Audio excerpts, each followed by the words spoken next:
Friends, freaks, free thinkers.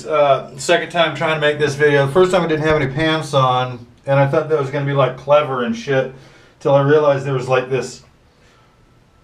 This is like a little water stain here. I don't know if you can even tell, right? And it's from standing right, here, and I get a little water transfer over onto my shit.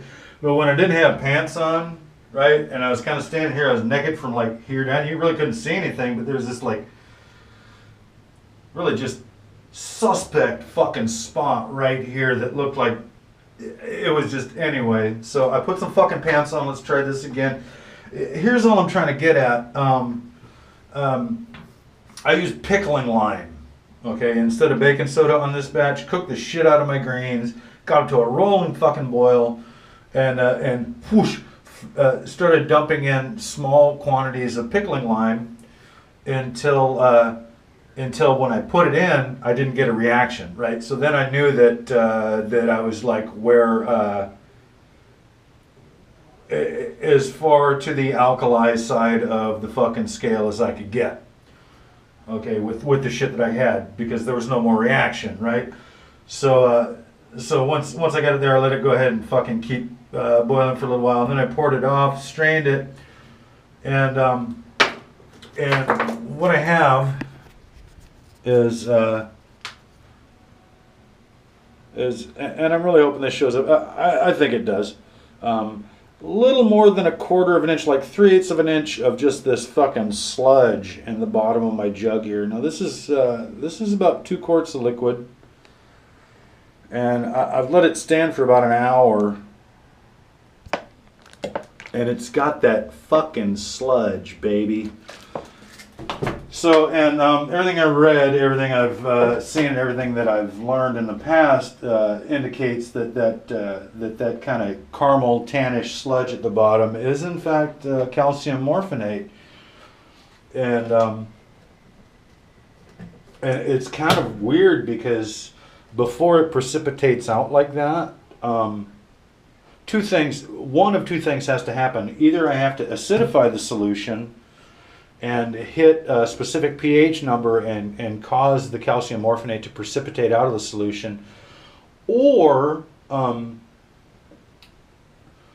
can have so much calcium morphinate in the solution that the solution really can't handle it, and it can't, the solubility of the solution isn't enough to take up all the calcium morphinate that's available to it.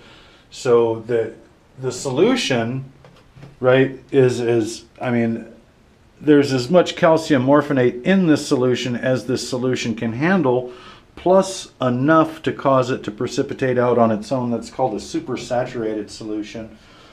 And to be honest with you, I thought that what I was dealing with here were very, very low concentrations of opiates that I was cooking out of these fresh, raw, young poppy greens.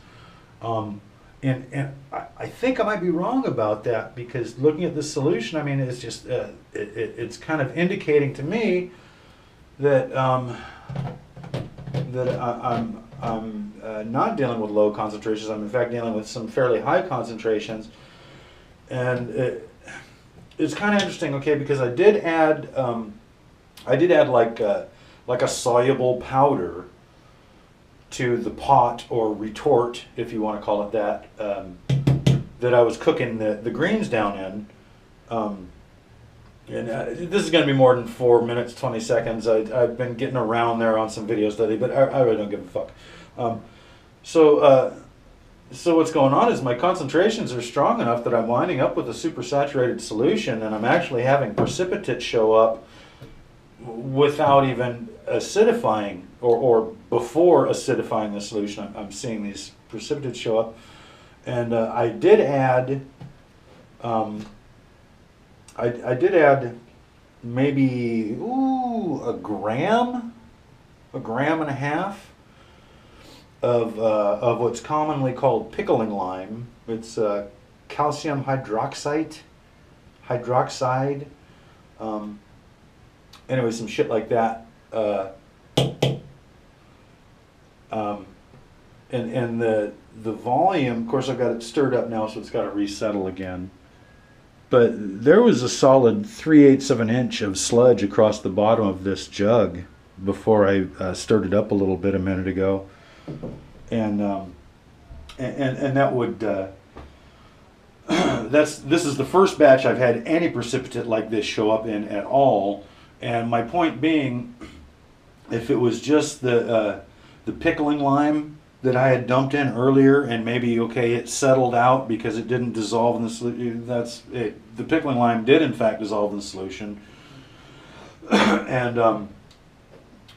the volume of sludge that I had in the bottom of this is about 10 times the volume of the pickling lime that I used in the first place. Now I haven't gone as far as to try to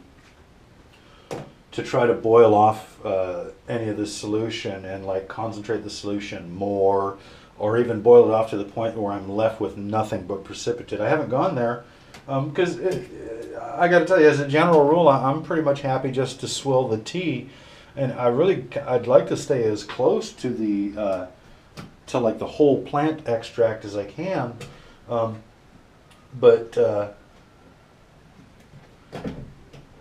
I'm also trying to perfect a process, because there's going to come a time, in my lifetime anyway, I'm fairly certain, where we may experience a breakdown of society, right? And you know, people are still going to continue to get compound fractures. People are still going to be experiencing pain and having injuries, but there are going to be far fewer chances for medical care.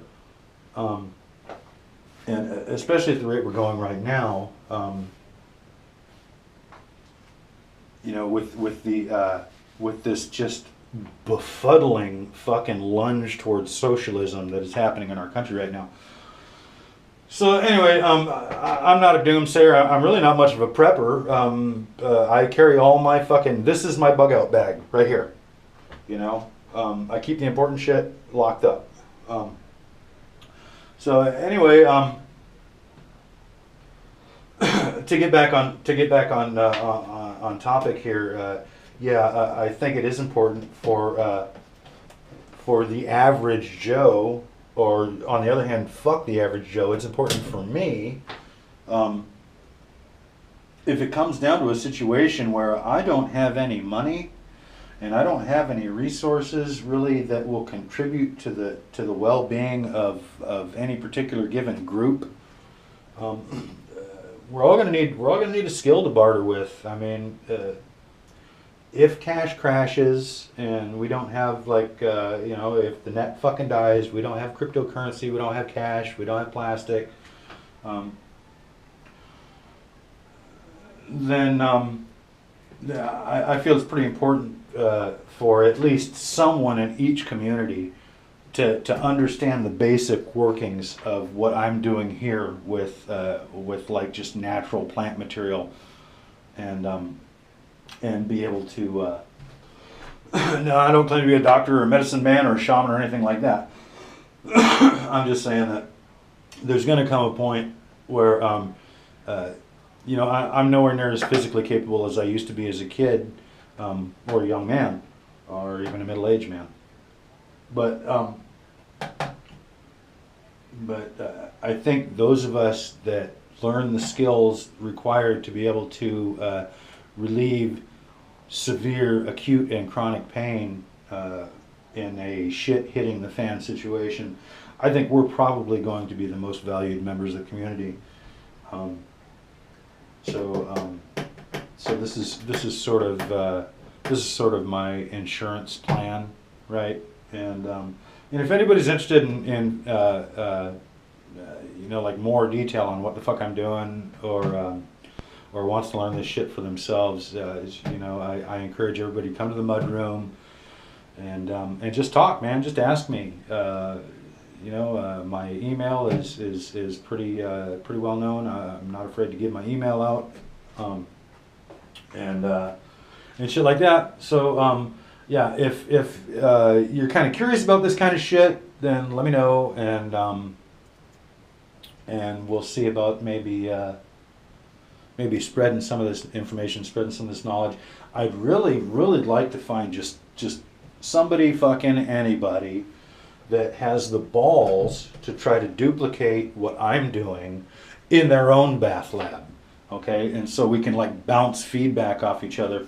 But I've been really for like the past year or more, I've been advocating natural pain relief remedies, and just trying to share my story, how I got out of pain management programs, how I got away from you know, being a slave to the pharmaceutical industry and being a slave to the healthcare industry and the whole thing.